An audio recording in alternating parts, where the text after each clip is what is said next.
Tricolores de toda a terra, o Giro Resenha está no ar para tentar explicar um pouco dessa situação do Vitor Mendes e agora também ficamos sabendo da questão do Natan. Antes era só Vitor Mendes, agora tem também o Natan envolvido nessa questão dos escândalos das apostas no futebol. Deixar muito claro inicialmente aqui que estamos ainda na fase de investigação, né? Ninguém está condenado, ninguém está já decretado que fez alguma coisa, deixou de fazer. Estamos ainda na fase de apuração. O Ministério Público de Goiás está apurando os casos e vários jogadores parece que já foram citados, inclusive no inquérito. E um deles é o Vitor Mendes, que joga no Fluminense, e também o Natan, que jogou no Fluminense no ano passado. E a pergunta que não quer calar é: o que de fato os jogadores fizeram? Eu acho que essa é a grande pergunta. Muita gente está falando sem saber, sem ter noção de fato do que aconteceu para que um dos jogadores já tenha sido afastado, por exemplo, que no caso é o Vitor Mendes, né? Outros, como o Richard no Cruzeiro, também foi afastado, Bauer, no Santos. Mas o que de fato está ocorrendo para que a gente possa dizer, olha, a situação é essa, essa e essa. Então, fica ligado aí no Giro Resenha que nós vamos detalhar tudo para vocês. Valeu? Se liga aí, então.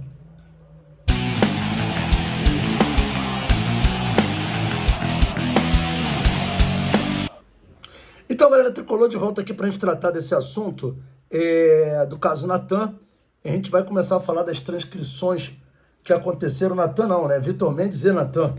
A gente só vai falar dos jogadores do Fluminense, porque trata-se do nosso clube, trata-se do clube que a gente ama e envolve a imagem do nosso clube também, querendo ou não. Então a gente vai tratar especificamente do que envolve esses dois jogadores. No que esses dois jogadores estão envolvidos mais especificamente. Mas antes de mais nada, queria pedir a vocês aquela força para que vocês se inscrevam no canal, ativem o sininho das notificações, deixem o like de vocês, que é muito importante para o nosso trabalho. O like faz o YouTube recomendar o canal. Então dá essa força aí para a gente, se inscreve aí. Eu sou o Leandro Quintela, né? Sou do Resenha Tricolor 1902, aqui o canal Resenha Tricolor 1902. Sejam todos muito bem-vindos para o nosso papo aqui. Então vamos lá. Galera, a situação de Vitor Mendes e Natan. A situação do Vitor Mendes, na verdade, ela é um pouco mais grave, tá? Ela é um pouco mais grave porque as transcrições, né, que envolvem o nome do jogador, elas são muito mais contundentes. Por quê? Porque efetivamente o Vitor Mendes aparece negociando, né, tomando frente, pelo menos as transcrições apresentadas até agora. Pode ser que surjam mais e aí o Natan até se enrole mais, não sei. Mas no momento as transcrições que foram apresentadas, as do Vitor Mendes são muito graves. O Vitor Mendes aparece na transcrição pedindo dinheiro, se colocando à disposição para conseguir ganhar mais cartões e, além de tudo, tem um Pix feito em nome dele. Se liga nessa imagem que está aí, ó. Essa daí é uma conversa dele com um intermediário aí, com um representante da quadrilha. Ele fala aí, ó, me quita, viado, né? Me quita, que ele quer dizer, me paga, né? E essa expressão tem como meio homofóbica, é uma expressão muito usada aqui no Rio de Janeiro, por exemplo, para falar alguma coisa que nem a gente fala assim, ah, maluco, não sei o quê, cara, é usada dessa forma. Ele fala, me quita, viado, que eu arranjo até 2. Quando ele fala eu arranjo até 2, ele está falando claramente de 2 cartões. Ele levou um cartão no jogo, né? Ou 2 escanteios. Não sei se era isso especificamente, eu não posso dizer. Aí o intermediário diz para ele, como vocês estão vendo aí, ó, vai cair, pô, confia em mim. Logo depois o Vitor Mendes diz, sem quitar não dá.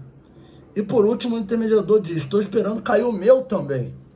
Então vocês viram aí a conversa, o Vitor Mendes está muito incisivo na cobrança dos valores do arranjo que ele se comprometeu com o intermediário. Vale lembrar que nessa época Vitor Mendes estava jogando no Juventude Caxias do Sul. Então essas armações que ele faz, ele ainda era jogador do Juventude de Caxias do Sul. E agora está vindo por terra todo o esquema e ele claramente se demonstra muito ativo Nessa negociação, óbvio que ele vai ter direito ao contraditório, à ampla defesa. Pode ser que ele prove que isso aqui não é bem o que a gente está achando.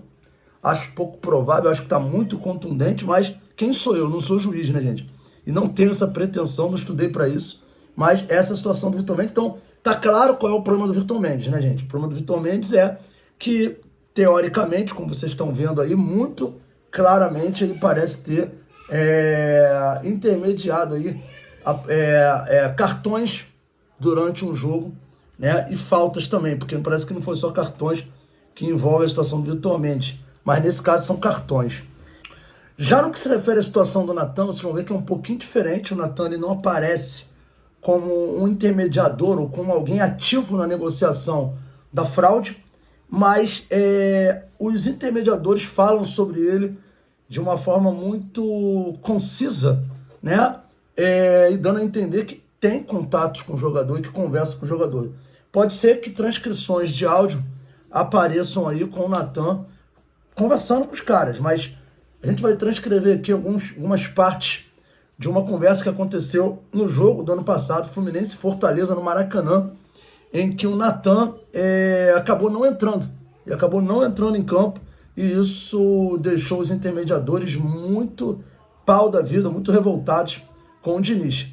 E aí vocês vão ver o teor da conversa, inclusive conversas ameaçadoras. Se liga aí nessa transcrição primeira que a gente está colocando aí. Ó, o intermediador, chamado Polidoro Júnior, fala: mano, o Diniz meteu louco, mudou o time no vestiário e sacou o Natan. Aí o outro intermediador fala: ah, não, é nada. Aí o primeiro intermediador, o Polidoro, diz: juro por Deus, mano, juro pra você. Aí ele continua: o cara falou a semana toda que era titular, velho. Ele tá falando do Natan, tá? Que disse pra ele que ele seria titular. Tô tentando pôr ele na ligação. Ou seja, ele tá dizendo que tá tentando pôr o Natan na ligação. Mas ele vai entrar. Aí, por último, ele diz, então, ameaçador o seguinte: se não vai ter que arcar. O que ele quer dizer com se não vai ter que arcar, gente? Ele está claramente dizendo que se ele não entrar em campo e a aposta que eles fizeram não vingar, o Natan vai arcar com os custos dos gastos que eles tiveram na aposta que fizeram nele, de que ele levaria um cartão. Então, uma situação muito que o Ministério Público tem que investigar, porque o jogador poderia estar sendo ameaçado de morte, né, e chantageado. Isso é uma situação também específica. Logo depois, na conversa, ele diz mais, ó: Natan ficou no banco, Natan vai entrar agora, fez o gol a hora que chamou, mas logo entra. No fim eles falam: filha da puta, trocou de novo, tá falando do Diniz. Mandou o Martinelli, porra, tá dizendo ele. Então vocês estão vendo aí na transcrição que o Natan, segundo as informações dos intermediários, do pessoal da quadrilha, tinha dito a eles que seria titular, que jogaria contra o Fortaleza. E o Diniz acabou não colocando o Natan. Com isso, os caras perderam dinheiro, porque os caras apostaram que o Natan entraria e que levaria cartão amarelo. E o que aconteceu foi que o Natan não entrou. Então eles dizem em tom de ameaça naquela transcrição que vocês viram que ele vai ter que arcar com os prejuízos que os caras tomaram.